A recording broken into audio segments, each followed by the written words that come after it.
What's up, everyone? Welcome back to Fernsby. Today we're going to do another white mite wash. It's been about a month, so we're going to see how our mite levels are doing. It's getting to be the point where the mites might start taking off. They are in the hive, we just haven't detected them yet. So we're going to be looking at that today. Checking out the supers, see if any more activities happened. We know that citrine's supers are probably pretty full and ready to be harvested, and we're going to see what citrine's hive, or we're going to see what Topaz's hive has done with the supers that we put back on last month. And we got some garden work to do, and it's a beautiful day. It shouldn't be more than 90 degrees, 88 degrees maybe, a little bit of humidity, so it's a really nice day. So come along with us and let's have some fun.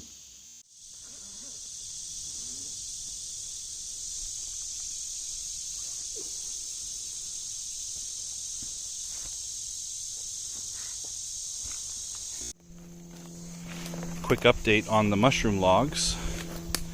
It looks like they're doing their thing. As you can see, some of the holes have been picked clean by some sort of animal, but the vast majority of them are still intact.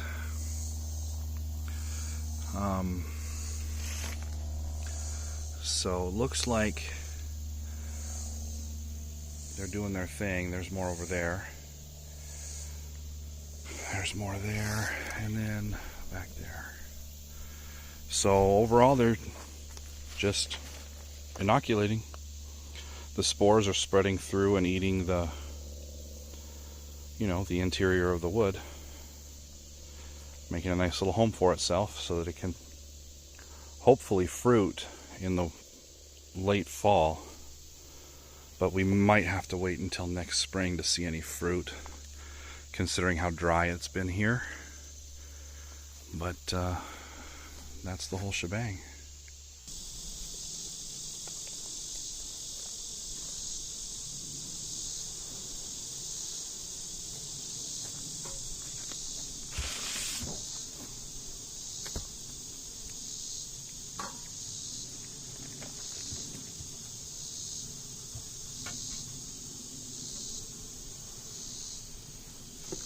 Healthy hive. Okay. Look at all them bees. Are we recording? Yep. Oh, there's a bunch of fish.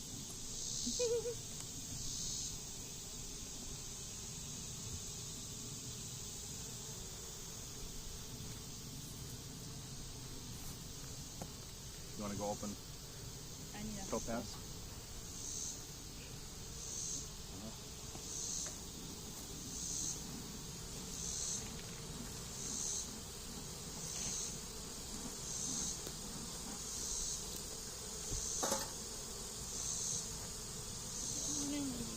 Well,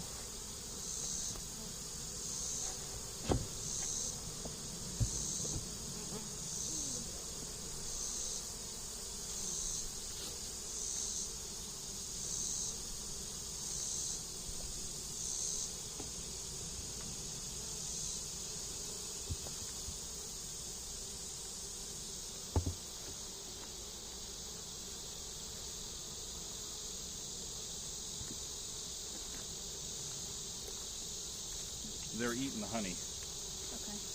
which means that there's not a lot of forage out there. Right. Which we kind of knew because it's been so dry. The flowers aren't doing their thing, so. But there's a lot of honey in there.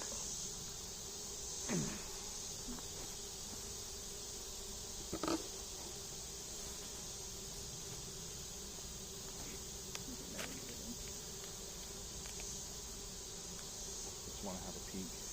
Okay. Yeah.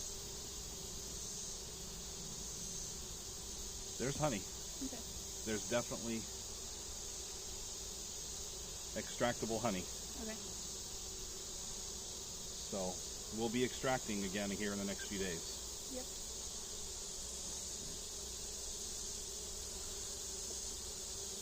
Alright, I got the sunflower. Oh, thank you.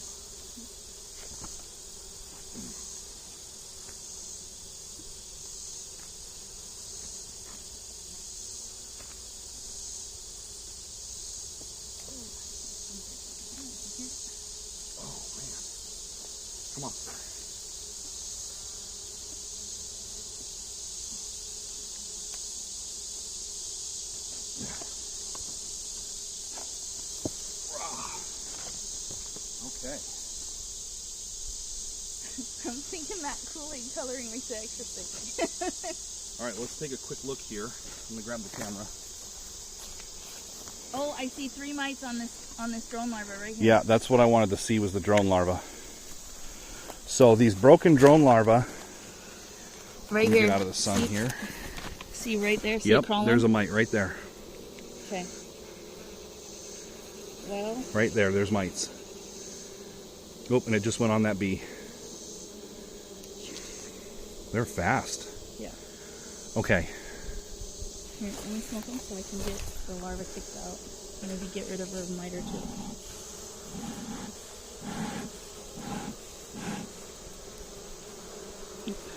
Yep, there's a mite right there. See it crawling around? That is a Varroa mite. And this is the time of year that they're really going to start ramping up. The hive is slowing down. The queen isn't laying as many eggs. And this is kind of the downhill slide of the bell curve, so to speak, of hive population. So we're going to do a mite wash.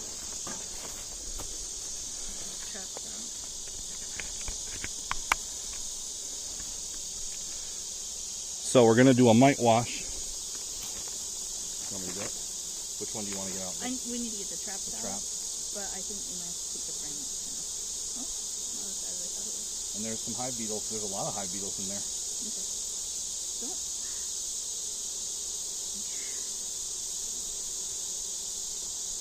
All right, now let's see if we can find Mama.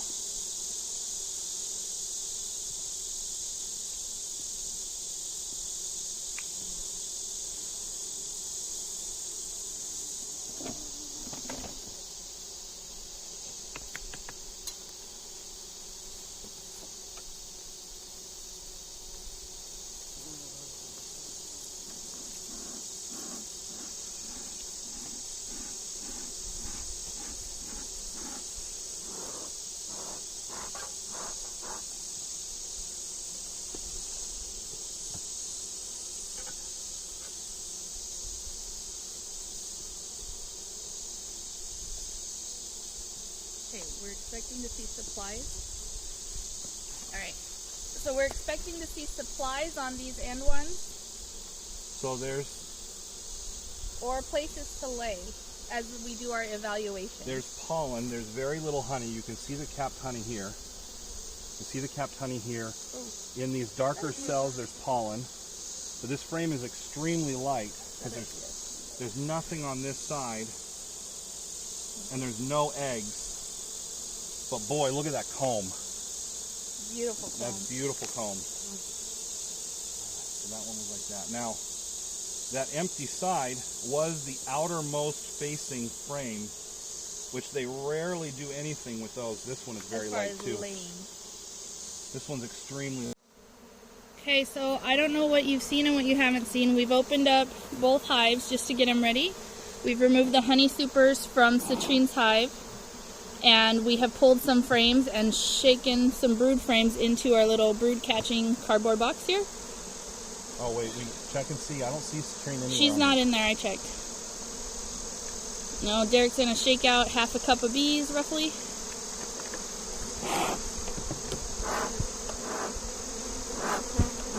Get the lid on, and we're gonna alcohol wash these bees to do a mite check.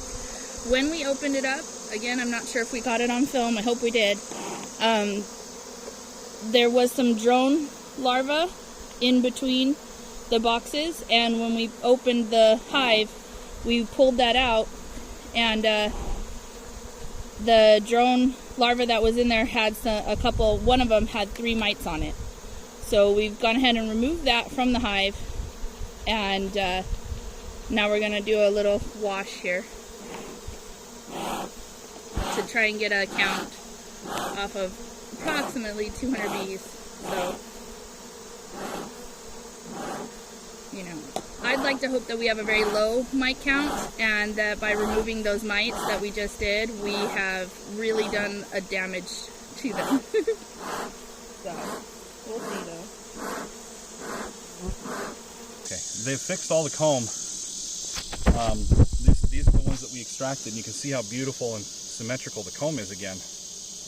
There's nothing in it, at least in this top box, but they have cleaned it all out. They've cleaned it all out. This is ready to go. All right. It's super light, so there's nothing in there.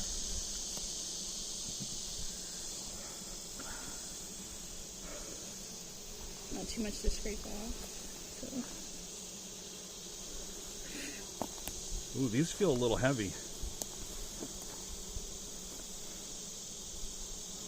Oh yeah, look at that. There's honey back in there again. Awesome.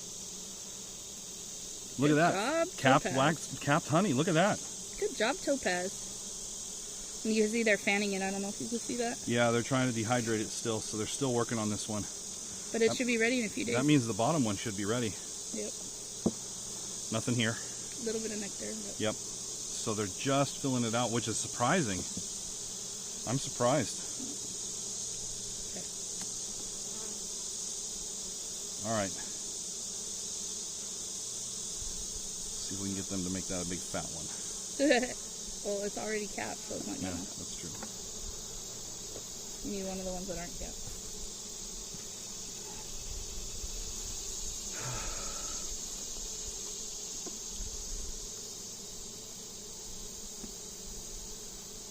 Oh, there might be some in these too. That's exciting. Well, A little bit. just getting started again. There's eggs in this. Oh, is there really? Yep. Well, shoot. She came up here and laid eggs. That's why it's like this. That's why it looks like that. There's some brood. You can see the brood already. Starting to cap right here. Which means she's probably pretty full down in the bottom. She could be honey bound down there.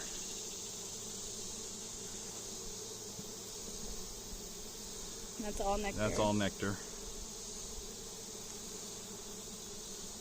And she's got eggs here. No, not really. Maybe I thought I saw an egg. Nope, no eggs. But she... Alright, so we are into Topaz's brood boxes.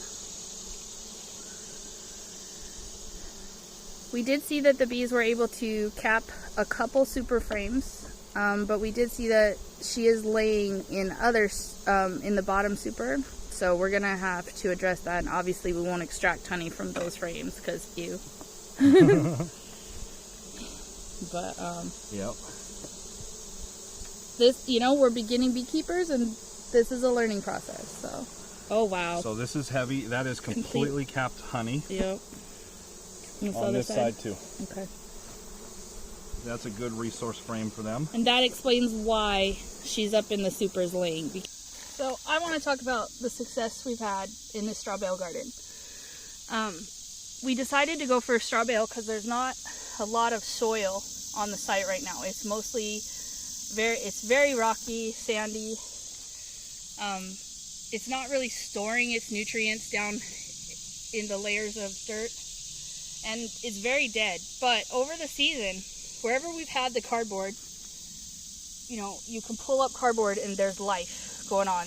There's worms in the ground, there's all kinds of bugs. We even had some raccoons and possums digging up the cardboard a few months ago and having a feed on everything that was there. And I want to show you just how good these bales did, just left out to the elements. So this top is like, you know, crunchy like a regular straw bale, but as soon as you get down inside it, it's wet. And you can just reach in and grab handfuls of it, and it comes right out if you want to plant in it. And it's like a big sponge down in there, and it's so easy to remove the straw to make your little planter hole. Look at that. Look at that. Yeah, it's wet. It's wet, and like, you know, we haven't had rain for a few weeks, you know, and it's very wet down in here. So even though you could almost like squeeze droplets out of it. Yeah, it's a very moist environment in these bales, and that's why our plants have been able to grow even through, what, 7 weeks of no rain, something like that.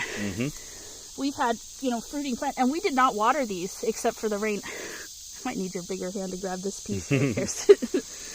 I can't grab the... I'm trying to grab like the outside of it. Let me see. I can feel it right there. It's like this huge. Alright, you want to grab that? Feel it? It's like a handle almost. Yeah. It's kind of slippery. It's wet in there. Yeah. But I mean, it's really, as far as gardening goes, this is like easy. I mean, how many people, you know, you put together all that soil and then you just go in there, you know, with your bare hands, you know, months after it's had time to like compact or whatever. Yep. And that's all starting to decompose and give back all that nutrient that was in there. Right, which is all that plant matter, which is exactly what we wanted and what we had hoped would happen. I think it's because the camera's out. This has literally been the hardest hole for me to dig. I'm getting tiny pieces. And then we've just taken some of the extra plants that we had on our balcony garden. I'm just trying to loosen this one up. Might not be good footage.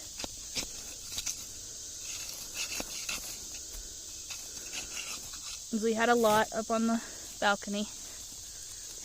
You just pop it out. See, that's root bound. It needs to be transplanted. And it's going into... And it went straight into the hole. Yep, a beautiful, moist environment. Push it on down, get it tucked in. Now we're just going to take all this wet straw that we just pulled out of the hole and pack it down in there for moisture.